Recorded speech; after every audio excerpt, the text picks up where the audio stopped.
I know we're busy with basketball, but football was certainly on a lot of our minds. Special guest today, Coach Blake Anderson. Coach, thanks for joining us today. Sure, good to be here. I know you're excited for spring ball to get here, but before we get into that, new contract extension. Yeah. How excited are you to have that done, but also what is it about this place, this program, to make sure that you're continuing your time here? Well, I mean, job security in our business is rare, so an extra year is always good, not just for me, but for the staff, and that doesn't come along without a great staff doing a part. It's good for my family too. We love the place. We want to be here. To me, it's just a vote of confidence in what we're doing. It's also for recruiting. Lets guys know that we're serious about being here, and the university's serious about keeping us here. So we're excited about it. You talk about building a monster. What's that monster look like as we get ready for spring ball? Well, there's a lot of pieces of the puzzle that we can look at this spring. A lot of new bodies. Obviously, spring is when you can really kind of bang heads a little bit and let guys compete a little bit more than you do in the fall. You tend to get wrapped up with winning games in the fall. Spring is about competition at each position, and that's really what we're going to focus on. Try to get as many competitive battles going at as many positions as possible throughout the course of spring ball.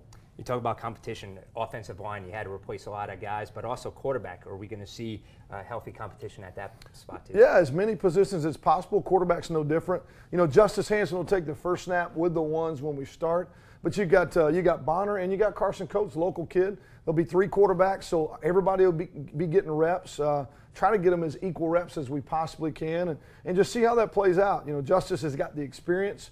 Logan Bonner comes in with a tremendous skill set from what he did in high school. Carson Coates, local Jonesboro product, looks better and better all the time.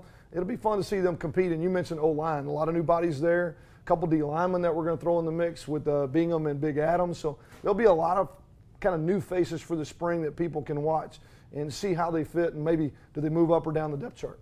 You mentioned the offense, quarterback, offensive line. New twist, I guess, this year. You're taking over the offensive play calls. Why and how is that going to work? I just feel like to be able to put me and Buster in a position where we can kind of put some water under the bridge and create some experience between the two of us. We just don't have a lot of history together.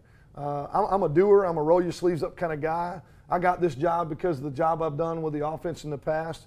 And it's still going to be collective. He's still extremely involved and going to be involved. We're doing it together, but being able to coach some young quarterbacks and develop them, call plays, and get my personality on the field, I think this is the right time for it. But I can't stress enough that this is a collective, collaborative group, and everybody is putting their hands in the mix. And we're going to come. What you're going to see on Saturday is going to come from a group effort. Well, you talked about building a monster. I'm going to step up for a second. This schedule. Let's start with the home. You got Miami, Troy to end the season, Coastal Carolina. What jumps out at you, Coach? Well, number one, we've started off with a pretty tough trip to Nebraska and come right back with Miami coming at home. So I think that road schedule. I think everybody would be excited about to have a big name brand like Miami coming at home. We had a great crowd a couple years ago from Missouri. The environment was electric. I think we'll see the same thing with Miami coming to town. The thing that's different about our schedule this year, there's not a 3-week stretch where you're on the road.